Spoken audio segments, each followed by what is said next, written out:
লাগে যদি কিবা তথ্য আছে একেবাৰে সাংবাদিকক মাতি আনি দি দিব লাগে কিন্তু ইমান মানুহক এনেকুৱা কৰি ৰখাটো ঠিক কথা নহয় পুলিচে খুদুতে কয় মই শুনিছো মোক কৈছে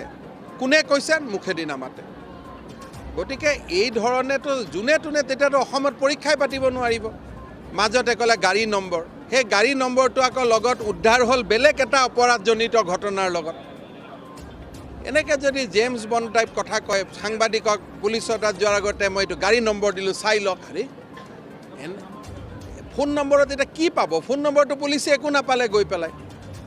গতিকে এনেকৈ যদি মানুহক বিপথে পৰিচালিত কৰে ল'ৰা ছোৱালীয়ে পৰীক্ষা নিদিয়া হ'ব